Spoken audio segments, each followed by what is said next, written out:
de hablar estrictamente de violencia, es conveniente establecer un vínculo entre las violencias que se están produciendo y lo que significa la pandemia, ¿no? Bueno, con la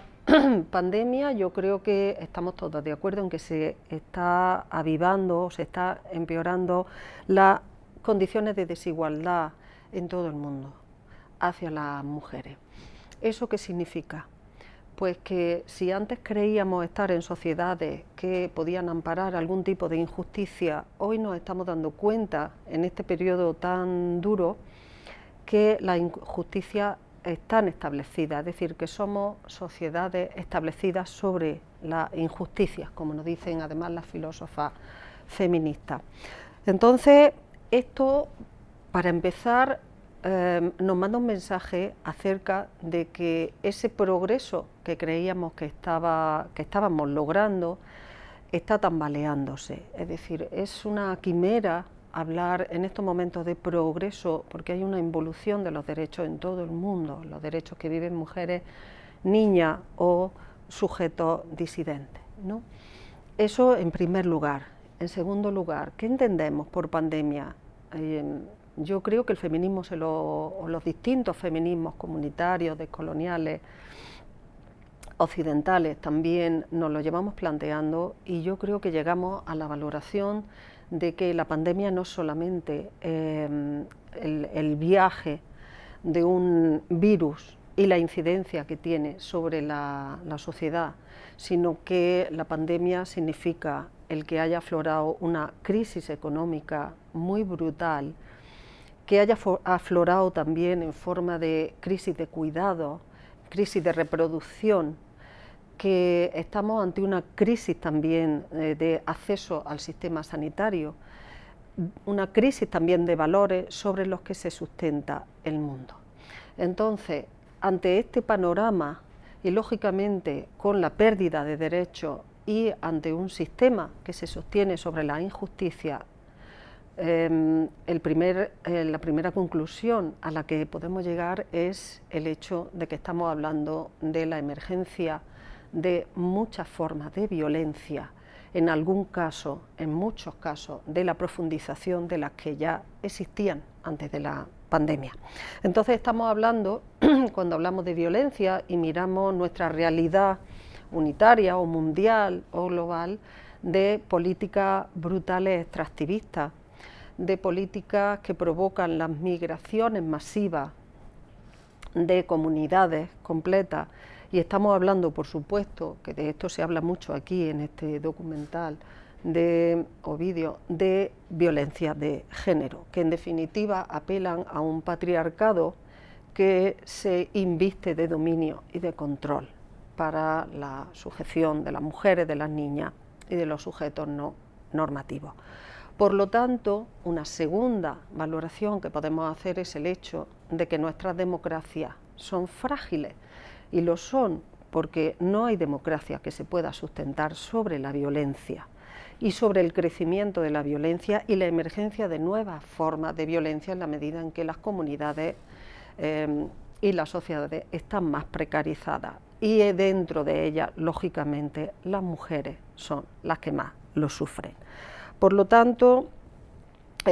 apelamos, claro, para nuestro análisis ya a la necesidad de revisar la intersección de todas esas formas de violencia que se están produciendo en el mundo, al mismo tiempo que la necesidad de conjugar y de analizar todas las luchas de las que estamos disponiendo o a las que estamos recurriendo para combatir esa violencia. Y hay también un tercer elemento que yo creo que hay que tener en cuenta y que tiene que ver con varias preguntas que nos estamos haciendo ahora. ¿Quién está dirimiendo y dónde se está dirimiendo la pertinencia de la vida humana? Del cuidado de aquellas vidas que se están cuidando, de aquellas vidas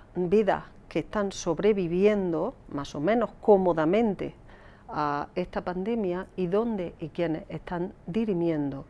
la pertinencia del desecho de las vidas. Es un término durísimo, pero al que tenemos que recurrir, porque esto es lo que está ocurriendo. Hay vidas que se están explotando por decisiones externas y hay vidas que se están desechando, ¿no? Apelo, por ejemplo, a las muertes de tantas mujeres por razones de violencia. Entonces, este análisis para dar respuesta, digamos, a estas preguntas, estas reflexiones, no pueden partir necesariamente de un único elemento, de un único eje de opresión, que es el patriarcado, sin lugar a dudas, ¿no? Que es evidentemente esa estructura social de opresión y de dominio, ¿no? Sobre las mujeres y las niñas fundamentalmente, sino que el patriarcado no llega solo, ni pacta consigo mismo, no se explican las violencias únicamente desde el patriarcado, sino que necesitamos otro eje de opresión, como puede ser, por ejemplo, el capitalismo, un sistema capitalista, que es quien verdaderamente en todas partes del mundo está definiendo qué vidas son vidas dignas o indignas, o eso que se llama qué vidas van a ser explotadas en términos economicistas. ¿Cuánto vale una vida? Esto es terrible, porque genera una violencia inusitada hasta este momento. Y al mismo tiempo necesitamos también en nuestros análisis globales, porque si la violencia es estructural, porque estos sistemas son estructurales, las soluciones son estructurales y por tanto multidimensionales, necesitamos también saber que el sistema opresivo racial o racista está determinando la vida de muchísimas mujeres en el mundo y está oprimiendo precisamente a las mujeres por una corporalidad no normativizada o heteronormativizada, ¿no? Que se sale o está en los márgenes. Y con todas estas preguntas y respuestas nos aproximamos a análisis bajo la certeza de que los ejes de opresión son muchos y no uno solo, porque están generando violencia muy diversa en colectivos de mujeres, niñas y sujetos no normativos muy diversos en el mundo. Y ahí es donde podemos empezar a reflexionar qué es lo que ha pasado durante el periodo de pandemia y en esta crisis global que ha acentuado la pandemia, por ejemplo, en nuestro entorno más inmediato, ¿no? En nuestro país. Y lo primero que se me viene a la mente es la realidad con la que se encuentran las 7.000 temporeras, freseras, en Huelva, ¿no? Que fue uno de los primeros ejemplos dramáticos que nos encontramos. ¿Por qué? Porque son mujeres migrantes, porque la perspectiva de género hay que tenerla en cuenta para todo lo que le ha pasado y porque son mujeres pobres y además que vienen de otro país. Y ahí nos encontramos con que las formas de violencia que se ejercen contra ellas no son solamente son violencias sexuales contra cuerpos de mujeres, digamos con rasgos étnicos, ¿no? Sino que se ejercen a través de la opresión económica o de la violencia económica y por supuesto institucionales, porque uno de los problemas principales que han tenido estos colectivos ha sido el acceso a la protección social, que le hubiera dado no solamente una vivienda más digna de la que tuvieron, sino recursos al acceso sanitario y de servicio de atención primaria. Han estado desprotegidas en este sentido y no ha habido ni políticas, ni instituciones, ni un Estado u otro Estado, el suyo propio, que haya permitido la calidad de vida o la vida digna de estas mujeres en pandemia. Y se me ocurre pensar, y esto de manera más reciente también, en cómo se generan violencias sobre mujeres pobres, madres solas, que están siendo desahuciadas. Es verdad que se introduce en periodos de pandemia en nuestro país moratorias que hacen que los desahucios se paralicen, que ya de por sí son una vergüenza, ¿no? en nuestro Estado. Pero estoy recordando el caso de Mariana, que fue desahuciada porque finalmente se ejecutó el desahucio el 13 de noviembre, es decir, hace nada, lo digo porque hace nada, fue el 25 de noviembre, y estas cuestiones hay que nombrarlas y hay que darle visibilidad. Fue desahuciada porque habiendo sido superviviente de violencia por parte de su expareja, su único recurso, su único ingreso eran los de la hostelería, pero claro, la hostelería ya sabemos que bueno, no puede renovar contratos en muchos casos y por tanto en un alquiler que no puede pagar y con 3 hijas menores de edad ha sido desahuciada. Esto es una violencia institucional y económica de una envergadura como para tener en cuenta realmente desde qué perspectiva estamos abordando la violencia y su causa, ¿no? Que son múltiples. Y me acuerdo también de esas mujeres mayores, ancianas, en residencia, de las que sí se ha hablado un poquito más, pero de los que nunca se hablará lo suficiente, porque estoy pensando en aquellas que son mayoría, son un 85%, que son discapacitadas y que se han quedado aisladas en la residencia. Si la vergüenza de la residencia y del funcionamiento de la residencia ha sido algo que yo creo que el feminismo ha puesto de manifiesto, tenemos que de nuevo introducir ejes de opresión como el capacitismo, la edad, porque inciden de manera particular en estas mujeres que siendo sordas, siendo ciegas, han estado aisladas, han estado en soledad, han estado privadas de la atención, sobre todo por sus propias discapacidades, de la atención que tenía que prestárseles en esos espacios que no han sido desconocidos hasta que nos hemos dado cuenta de que habían equivocado sus funciones y en lugar de ser espacios de cuidado se habían convertido casi que en almacenes, ¿no? de personas mayores. Y apelo también, cuando hablo de violencia, a aquellas mujeres empobrecidas, migrantes, administrativamente sin papeles en muchos casos, que se dedican a la prostitución y que esta actividad, por el hecho de no ser reconocida legalmente, más allá de lo que cada persona pueda pensar que pueda ser la solución, lo cierto es que son un grupo atravesado por un conjunto de discriminaciones terribles, porque la misma privación de reconocimiento administrativo, por una parte, entendiendo que muchas son migrantes, y por otra parte el reconocimiento legal de la actividad que realizan, le genera una ausencia una falta de derechos, de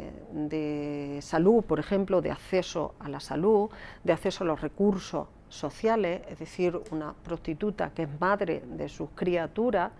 si no declara en atención primaria que es víctima del sistema, no la van a atender y en muchos casos le van a desposeer de la tutoría de sus propias hijas y de sus propios hijos.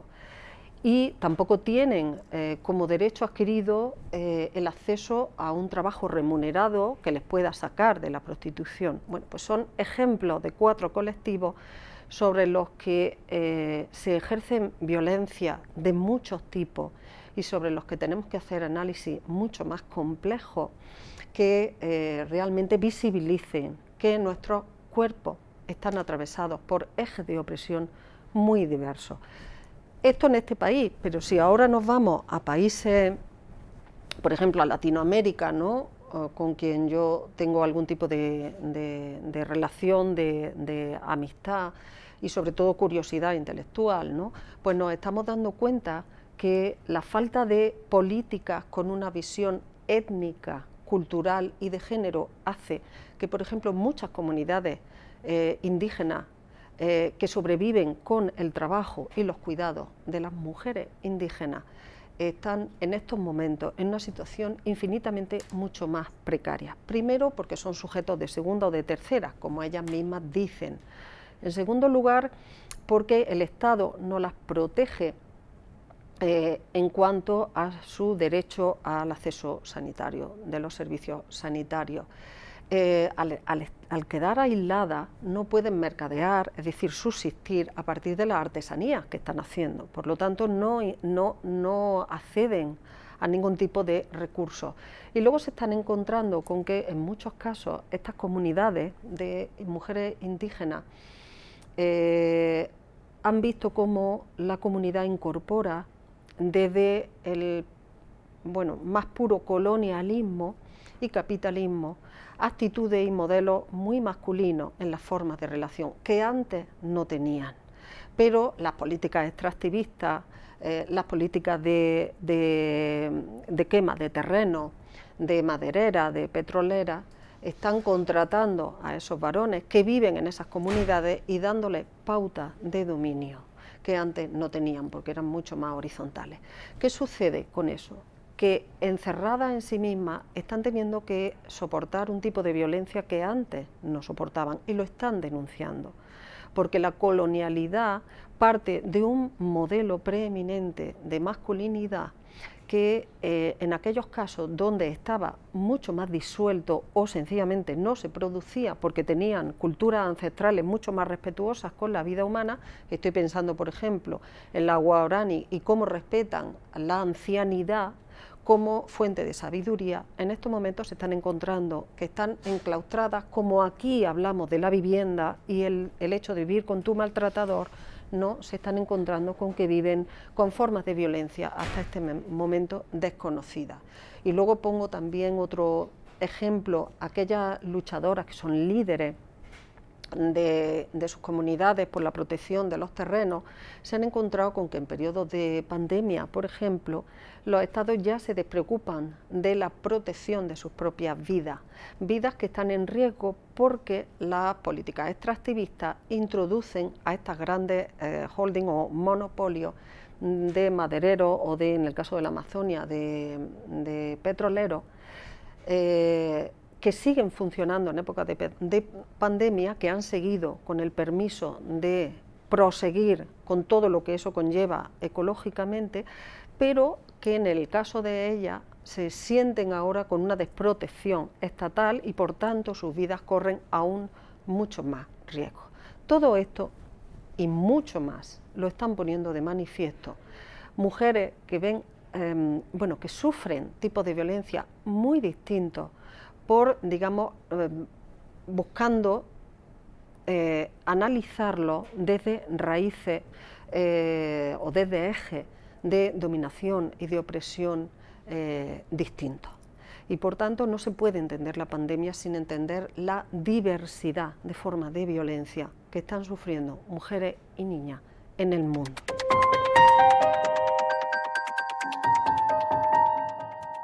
Pero hay también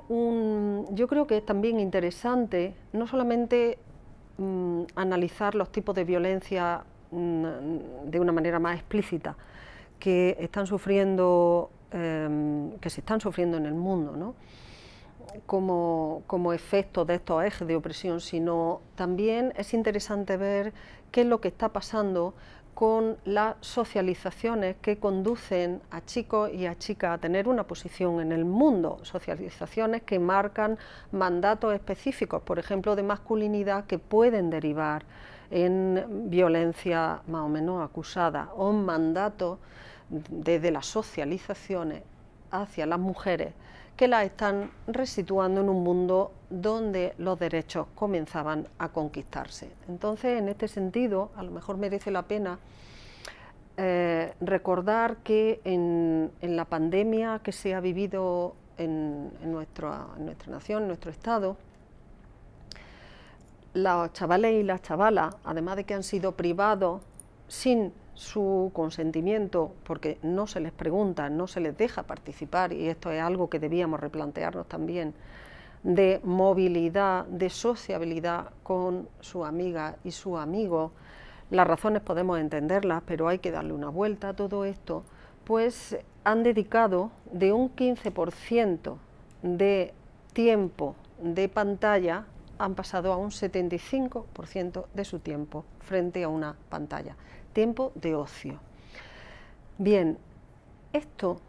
que parece algo muy neutro y muy inocuo, sin embargo tiene unas consecuencias bastante letales. ¿Por qué? Porque la elección que están haciendo los chicos, los varones, acerca de la herramientas lúdicas que les proporcionan las redes, sobre las que conocemos muy poco y sobre las que las familias saben muy poco todavía, porque no hay verdaderamente estudios en profundidad que estén visibilizando qué carga de socialización y de mandato están recibiendo ellas y ellos, pues los sitúa, en el caso de ellos, en el consumo, y esto lo está diciendo, por ejemplo, la Asociación de Consumidores de Videojuegos en España, están consumiendo videojuegos que tienen una carga de brutalidad muy, muy elevada. De los 10 primeros juegos que yo he podido revisar estos días, 9 de los 10 primeros juegos consumidos en ese 75% de enfoque de pantalla, de consumo, de exposición a la tableta, ¿no?, o al ordenador, la mayor parte de ellos, excepto uno que yo lo conozco y he detectado que no tenía un componente tan brutal, todos parten de situaciones de guerra, de brutalidad, de competitividad. Estamos hablando de carreras de moto, de carreras de coche, de fútbol, mucho de fútbol, ¿no?, donde se le alienta, por supuesto con protagonistas exclusivamente masculinos, en muchos casos con armas en las manos. El primero de ellos, no recuerdo cómo se llama ahora mismo porque no lo conocía, son 3 tipos muy duros con armas en las manos. ¿A qué nos conduce eso? Bueno, a darnos cuenta de que la cantidad de horas de consumo de violencia por parte de los chavales le orienta hacia una masculinidad donde la violencia prácticamente les es permitida porque les es donada, es decir, porque se les expone a ella con total normalidad. Entonces, ese consumo no quiere decir que automáticamente se conviertan en seres violentos, pero sí que induce a un tipo de mandatos, de normas de género sobre las que debemos repensarnos seriamente, porque es mucho mayor la exposición a estos videojuegos y a estos juegos online violentos que cualquier exposición a otro tipo, probablemente desaconsejados también, de herramientas telemáticas poco útiles para su vida. Con ello, ¿qué estamos diciendo? Pues que realmente los caminos previos que tienen que recorrer y que deberían ser de formación crítica, de educación, de reflexión sobre el mundo, le induce a pensar que todo aquello que tiene que ver con el amor, con el sentimiento, está devaluado y que por tanto está autorizado el ejercicio de una forma de violencia porque es exactamente lo que están viendo. Y ya no lo estoy diciendo yo o no lo dicen solo las coeducadoras y coeducadores. Los mandatos vienen, por supuesto, de los anuncios, de la televisión y del consumo de las redes sociales. Entonces hay que apelar, porque todo lo que se construye se puede deconstruir.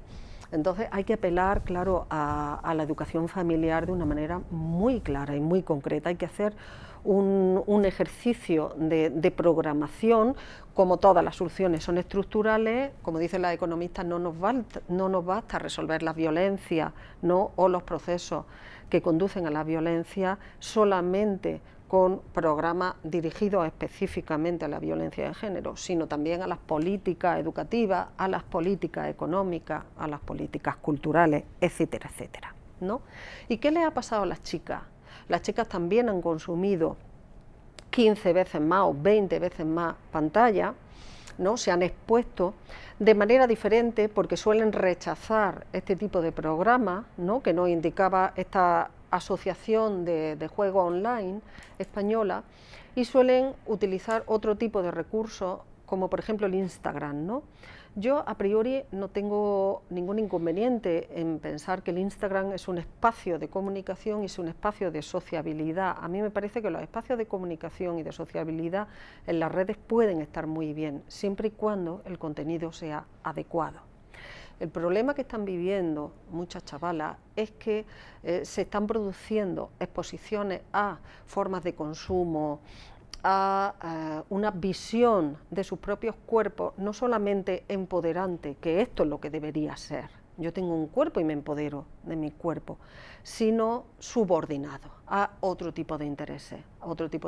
que tienen que ver con el consumo, con la hipersexualización, por ejemplo, que esto también se está detectando. No todas las chavalas se hipersexualizan ni se les hipersexualiza, pero es algo que está sucediendo. Mayor carga de exposición, menor control de qué redes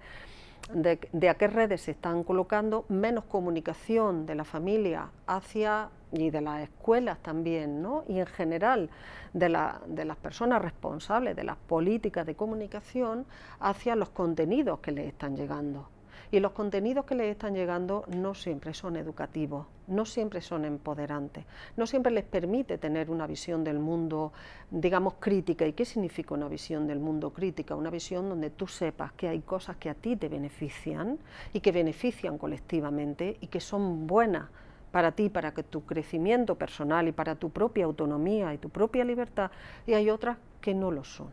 Entonces, esto es algo que también la pandemia ha traído consigo y sobre lo que tenemos que pensar y repensar. Pero si volvemos a nuestra mirada, es decir, estamos atravesando en este caso género y edad, pero si nos volvemos de nuevo al género, a la edad y a la pobreza, pues estamos viendo que en cantidad de países, en África, en Asia, también en Europa, la chavala, al ser alejada, las niñas, al ser alejadas, y en América, vamos, al ser alejadas de la escuela, están mucho más expuestas al matrimonio infantil, porque la falta de ingresos de la familia provoca que las familias pacten matrimonio con las chicas insuficientemente preparadas para ello y sobre todo obligadas a ello, ¿no? Están sufriendo mayor cantidad de abuso, mayor cantidad de violencia. Están, digamos, desprovistas de la protección de sus maestros y de sus maestras, que son de alguna manera quienes mediaban con su comunidad y con la familia para los casos de violencia que se estaban produciendo. Y por tanto, comunidades cuyas niñas y cuyas mujeres no tienen acceso al agua potable, por ejemplo, evidentemente tienen un proceso de contagio o de exposición al virus muchísimo mayor y tienen una falta de acceso también a políticas de salud sexual y reproductiva y suma y sigue con todos estos problemas. Y yo me quedo ya para terminar con una frase que decía Rita Segato, que me gusta mucho porque es una gran experta en violencia y tuve ocasión de verla hace poco en directo en una conferencia de las que dio. Esto es lo bueno que tiene Internet también, y es que si realmente estos tiempos traen tiempos donde los mandatos de la masculinidad hacen que sean verdaderos guerreros, tal vez seamos capaces de conquistar tiempos donde los guerreros se ganen el derecho a no serlo. Y a mí eso me parece muy importante. Si no deconstruimos la masculinidad, las masculinidades, realmente no estaremos acabando con la violencia machista.